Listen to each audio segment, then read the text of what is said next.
Some of the most interesting buildings in the world are definitely temples. Intricacy for religion goes far beyond any other type of structure.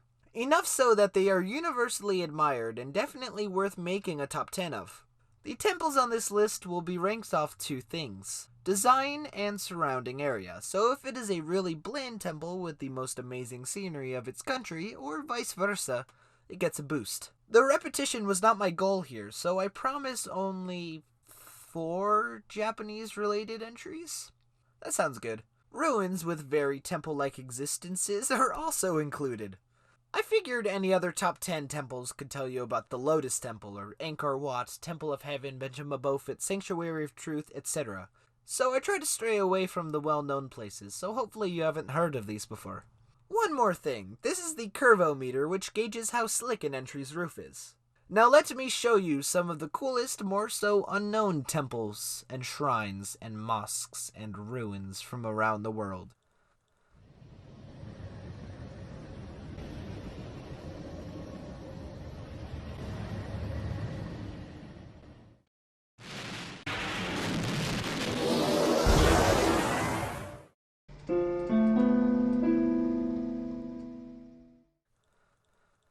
Located near the bottom of left Malaysia, the part of Malaysia that looks like an odd snail, the Malacca or Malacca Straits Mosque rests peacefully.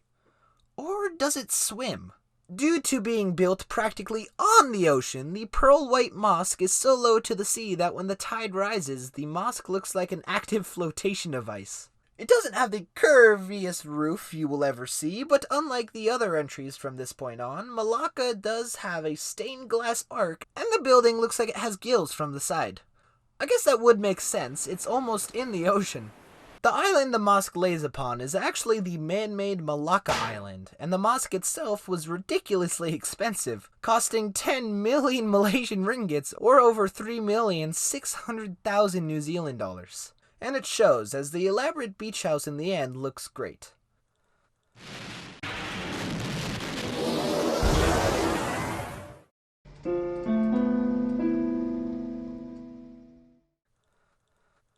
Japan has slick curved temples, Chinese temples are intricate, Thailand has temples of gold, and India has temples that are like skyscrapers.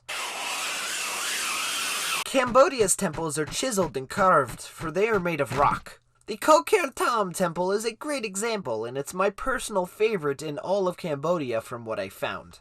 In northern Cambodia, a giant, seemingly divided temple lies amongst Cambodia's equivalent to Australia's bush. You might even say this is the bush, as the moss that's grown here over the years would probably disguise it from a top-down view. I don't know why, but I like this one a lot. Maybe it's because it looks like it's been cut by a giant sword. And even though it wasn't, probably, it's still a cool temple.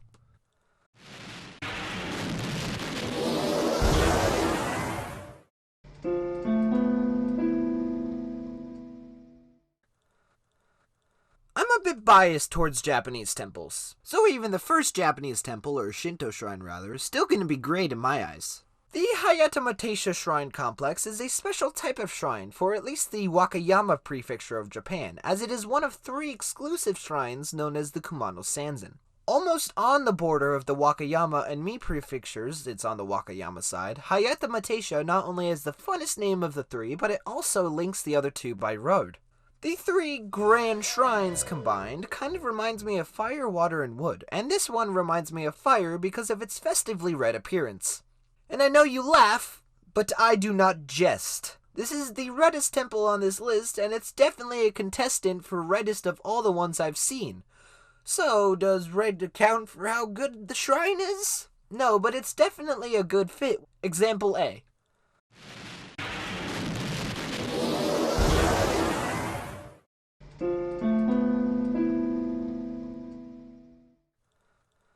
The coolest place in all of Vietnam right now to me is definitely the crazy farming in the Lao Cai province, but not including that, it might be the Bai Vinh temple complex in northern Vietnam.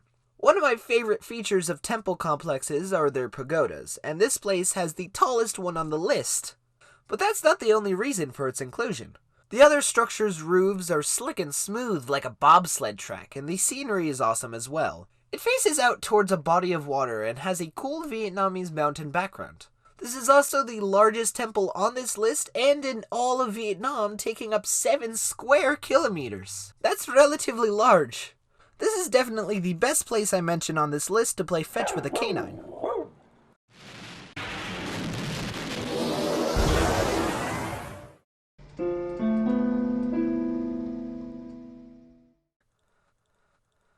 The Hayata complex was at the end of a river facing the ocean, but if we followed that river inland, we'll come across the Hongu Taisha Shrine complex. One of the coolest things about Shinto shrines are these things called torii gates, which signify that somewhere around here, there's a Shinto shrine. The Hongu Taisha Shrine not only has one, but it has the biggest one in the world.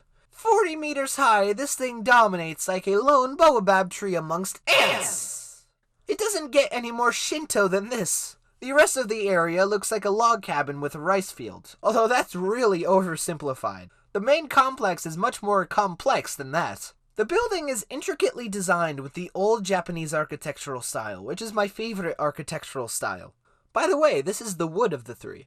And even though it's brown from the top of its head to the tip of its tail, it's definitely one of the coolest solid colored shrines I have ever seen through a screen.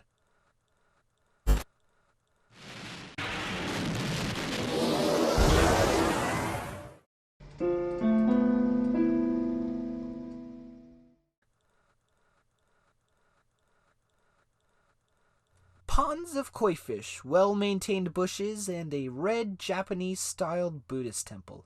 Did you expect to see Hawaii on this list?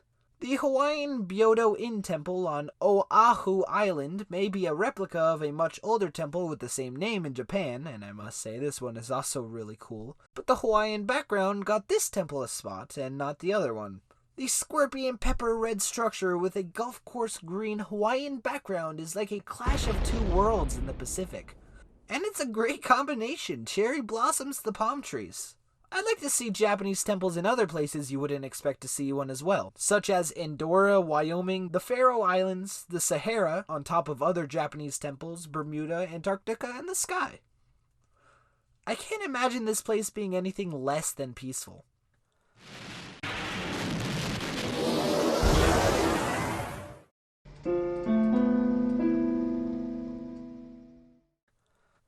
Bhutan's a cool place. I mean, any country that has a dragon on its flag can't be a bad place, right? It's not possible. This also goes for its temples. There aren't many temples in Bhutan, and I can see why. It's hard to build when your building space is between skewed and a wall. Most temples are built on the flat parts of the country, but I think it's more impressive when they're built on the side of a mountain. The Tact Saying Monastery in West Bhutan is Bhutan's biggest tourist attraction, and rightfully or leftfully so. It's on the side of a mountain with the same name. This is also the highest elevated entry on this list, being over 3,000 meters above sea level. Pretty much the inverse of number 10. Bhutan's Buddhist red-roofed, white-walled mountain monastery by itself would be a reason to visit Bhutan, even if you are paranoid about crashing into a mountain.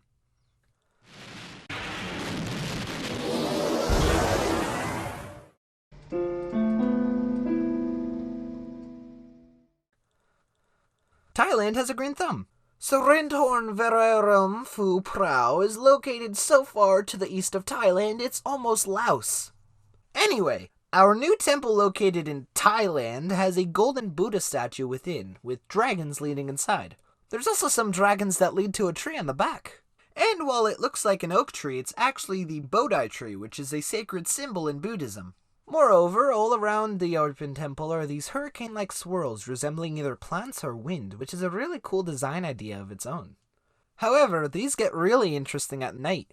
When the sun sets, the nocturnal temple becomes a vibrant neon. I think my favorite part of the fluorescent flora is the tree on the side of the structure. I like the whole style of it, using glow-in-the-dark paint to bring the tree of life to life. Being a nocturnal janitor probably isn't hard when the temple you sweep has its own nightlights.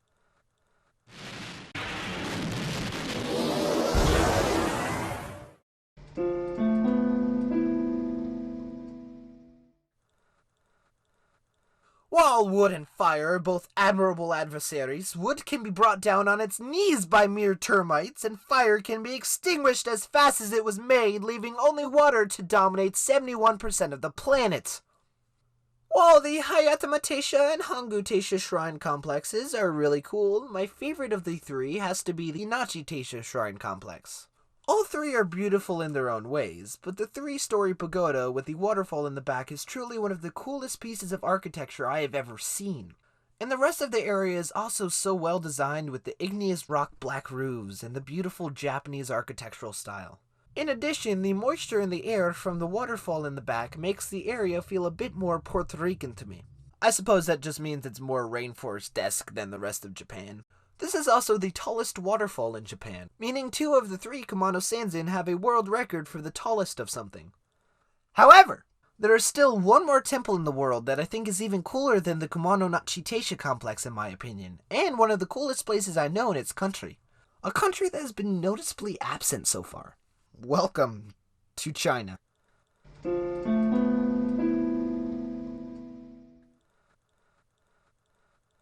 Those who have watched my videos in the past may recognize the name Tianmen. In my video about dangerous roads from around the world, I mentioned a road in China known as the Tianmen Mountain Road, which I spelt and said wrong. Tianmen Mountain Road. I also briefly mentioned that your reward for getting up that thing, or cheating and taking a cable car, is the Tianmen Shin Temple. But I think I said it in a way that made it seem very unappreciated. And all to get to this cool temple at the top, nicknamed Tianmen Temple. The other roads on that list didn't have nearly as cool a reward as this.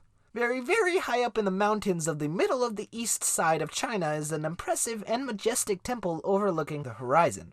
The Guanyin Pavilion, that's what this building is called, is already really cool with vibrant colors, intricate designs, and a sign that says the name of the temple in Chinese.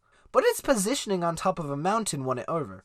There's really awesome paths around the mountain too that have incredible views when it's not misty. But the mist is not a bad thing either. I love the mist. It makes the Chinese gem feel secluded. You've come up here, and now that you're here, there's nothing else to focus on. Just to finish your goal. What you've climbed up here for.